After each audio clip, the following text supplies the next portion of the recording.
बादल कितना नीचे है और गांव के ऊपर से उड़कर आ रहा है, तो क्या किसी को भी देखने से अजीब नहीं लग रहा कि ये क्या हो रहा है। पीके को अर्थ के बारे में कुछ भी नहीं पता और ना ही इसके साथ कोई आया है। इसके पास सिर्फ एक चीज है जिससे वो वापस जा सकता है और उसे भी इसने ऐसे डाला है कि कोई भी उसे उतार सकता है और ये रिसर्च करने आया है, तो इसके पास कम से कम कुछ खाने के लिए तो होना ही चाहिए। इस बंदे ने राजस्थान की धूप में स्वेटर क्यों डाला हुआ है? और अगर मान लिया जाए कि ठंड का मौसम है तो मूवी में जग्गू उसी दिन इस जगह पर आती है और पोस्टर पर डेट 5 जून 2013 लिखी हुई है, मतलब मौसम गर्मी का ही है। पीके इसके देखते ही देखते बहुत ही जल्दी इतने ज्यादा डिस्टेंस ट्रेवल कर लेता है। पीके का रिमोट उसके भागने से बंद सा क्यों हो जाता है? इस सीन में शैडो राइट साइड में है, फिर अचानक लेफ्ट साइड पर हो जाती है। इस सीन में रेडियो इसकी बाजू पर है, फिर अचानक से इसके हाथ में आ जाता है। इस चोर को बच्चों के खिलौनों जैसे दिखने वाली चीज में इतना इंटरेस्ट क्यों है जो उसने अपना रेडियो फेंक दिया? तो इन दोनों के पास 4 यूरोस कम रह जाते हैं। तो जग्गू इस आदमी को अपनी घड़ी का ऑफर देने की बजाय इसको अपनी घड़ी का ऑफर देती है। जग्गू ने अपनी साइकिल पर लॉक लगाया था, तो सरफराज उसे इतनी जल्दी चलाकर कैसे ले गया? और अगर आपके पीछे सिक्योरिटी वाले पड़े हों तो आप अपनी साइकिल किसी को भी चलाने दोगे जो आपसे कुछ देर पहले ही मिला है। और सरफराज साइकिल लेकर कहाँ जा रहा है? सिक्योरिटी वाले तो कब के पीछे रह गए। पाकिस्तान एम्बेसी तो ब्रसल्स में है। जग्गू को सरफराज कुछ मिनटों में ही कुछ ज्यादा ही अच्छा लगने लग गया। अब इन दोनों का प्यार दिखाना है, बस चला दो गाना, हो गया प्यार। सरफराज इतनी जल्दी नीचे से ऊपर आ जाता है, इसको धूम 4 में पक्का कास्ट करेंगे। जब तक जग्गू इसके पास पहुंचती है तब तक सरफराज पूरी बिल्डिंग घूमकर उसके पास पहुंच जाता है, सिवाय तपस्वी जी की चीजों को छोड़कर। जग्गू की बचपन की सारी चीजें ब्लैक एंड व्हाइट थी, इनमें तो सच में कोई शक्ति है। जग्गू के पिता लैपटॉप लेकर आए और इन्हें उनकी समस्या पहले ही पता है। सरफराज एग्जैक्टली उसी टाइम पर आता है जब जग्गू लैपटॉप बंद कर देती है। कोइंसिडेंस कि इस लड़की से जिस लड़के की शादी हो रही है उसका भी देश और धर्म अलग है और वो लड़का भी इसके जग्गू को बिल्ली पकड़ाने के बाद आता है। अगर अच्छी न्यूज नहीं है तो कुत्ते का सुसाइड दिखाने वाली क्या बात है? इससे अच्छा 4-5 लोगों की किसी टॉपिक पर बहस दिखा दो। पीके एक नोट निकालता है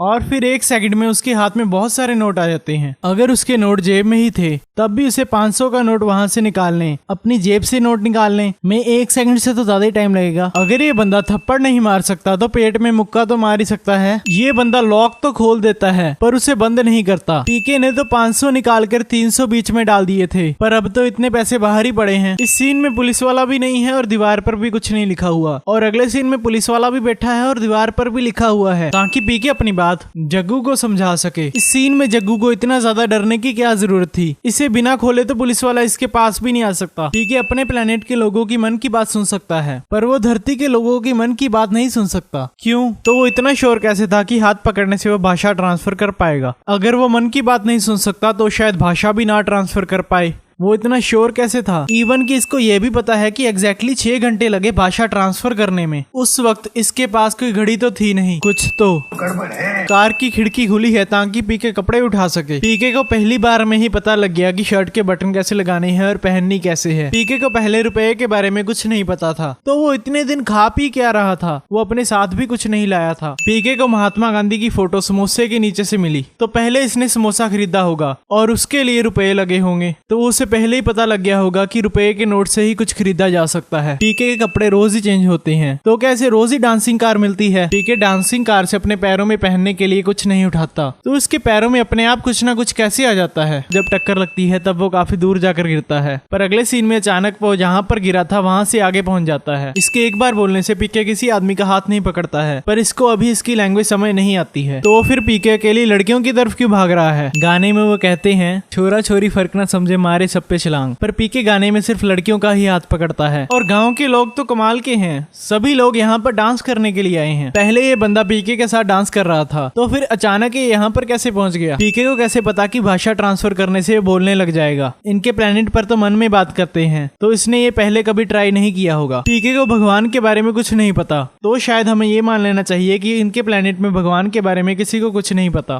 पर पीके को बैटरी के बारे में पता है। इस सीन में वो बैटरी के बारे में बात कर रहा है, पर मूवी के एंड में हमें पता लगता है कि पीके प्लेनेट में बैटरीज है ही नहीं। तो अगर पीके को बैटरी का पता है तो इसका मतलब जो फुलझड़िया को पता है वो पीके को भी पता है। तो ये तो हो ही नहीं सकता कि फुलझड़िया को भगवान के बारे में ना पता हो। इसका मतलब पीके जहाँ भी जाता है उसे एक ही चीज बोलते हैं, पीके है क्या या पीके हो क्या। ऐसा भी तो बोल सकते हैं, ज्यादा पी रखी है क्या, इतना ज्यादा ना पिया करो। इस सीन में पीके बोलता कुछ और है और आवाज आती है सूली पर। पीके इतनी जल्दी भूल जाता है कि वो पहले चर्च में गया था। पीके के पीछे इतने लोग भागे पर उसे कोई भी पकड़ नहीं पाया। पीके सिर्फ 3 लड़कियों को कहता है कि आपके पति मर गए हैं क्या, तो उसके पीछे इतनी सारी लड़कियां क्यों पड़ जाती हैं। जब पीके के पीछे लोग भागते हैं तब वो एक ही बस में चढ़ता है, नंबर 1279। उसे यही बस क्यों मिली है। ओके, तो पीके को जो भी सैड लगता है उसका वो हाथ पकड़ लेता है। वो उससे सीधा पूछ भी तो सकता है। और जो लोग पीके को पीट रहे हैं उनके खुद के दांत निकल रहे हैं। अब ये सब पीके के पीछे क्यों भाग रहे हैं। टॉयलेट के अंदर जाने के पैसे लगते हैं तो किसी ने इनसे पैसे क्यों नहीं लिए। इतने सारे लोग पीछे के रास्ते से आए हैं पर पीके सीधा इस रास्ते से अंदर घुस गया और इसे किसी ने भी नहीं रोका। और ये बंदा तो कुर्सियों के बीच में से निकल रहा है फिर भी इसे किसी ने नहीं रोका। पीके को अपने आप को लकी समझना चाहिए। अगर ये रिमोट किसी आम इंसान को मिलता तब तो इसके मिलने के चांस ही नहीं थे। पीके के अलावा किसी को भी इसके ऊपर से निकल कर यहाँ पर खड़ने की इजाजत नहीं है। अब ये क्या है भाई, ये बंदा क्या कर रहा है। वाओ,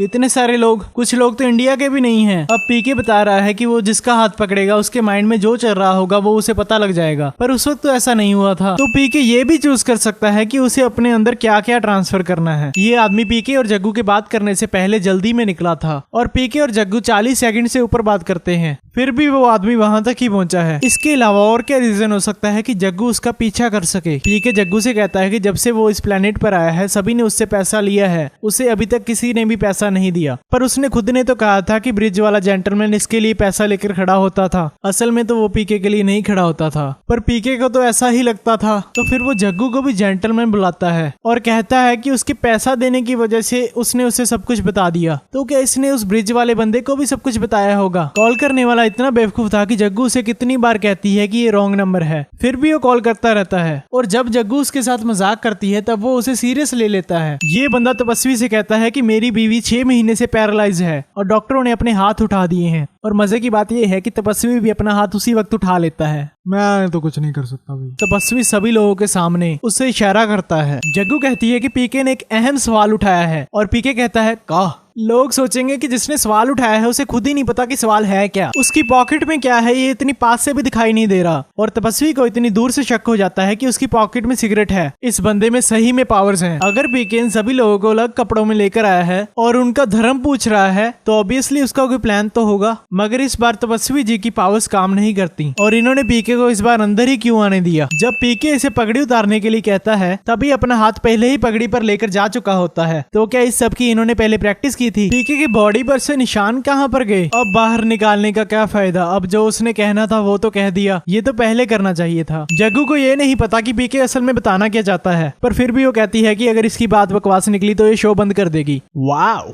पीके कहता है कि इस कॉलेज में एग्जाम चालू है, पर उसे कैसे पता कि इस कॉलेज में एग्जाम चल रहा है। इसको पीके की आवाज सुनाई दे रही है जबकि कैमरामैन कितनी दूर है और पीके ऊंची नहीं बोल रहा। नीचे लिखी हुई न्यूज अचानक चेंज हो जाती है। फिर से अचानक न्यूज चेंज हो जाती है। फिर से इसे देखकर किसी चीज की याद आई, द ग्रेट इंडियन सर्कस। पीके की तो हैंडराइटिंग भी अच्छी है, पर इसको लिखना किसने सिखाया। अगर ये मान लिया जाए कि फुलझड़िया को इंग्लिश भी आती थी, पर लिखने के लिए तो प्रैक्टिस चाहिए ना। इसका मतलब अगर ये किसी बार्बर का हाथ पकड़ेगा तो इसे बाल काटने आ जाएंगे। इस सीन में जग्गू के हाथ में से कार्ड्स अपने आप गायब हो जाते हैं ताकि पीके उसके हाथों को पकड़ सके। इस सीन में इस ट्रेन के साथ खड़ी ट्रेन अचानक अपने आप गायब हो जाती है। इस ट्रेन का नंबर है 12290 जो नागपुर से मुंबई जाती है, पर इन्हें तो दिल्ली जाना था। और पीके यहाँ पर क्या कर रहा है। बॉम्ब ब्लास्ट से पीके जिस जगह पर बैठा था वो टूट जाती है, लेकिन पीके को कुछ भी नहीं होता। इस बंदे को इस सबसे कुछ लेना देना नहीं है। अब देखना टीआरपी कहाँ पर जाएगी।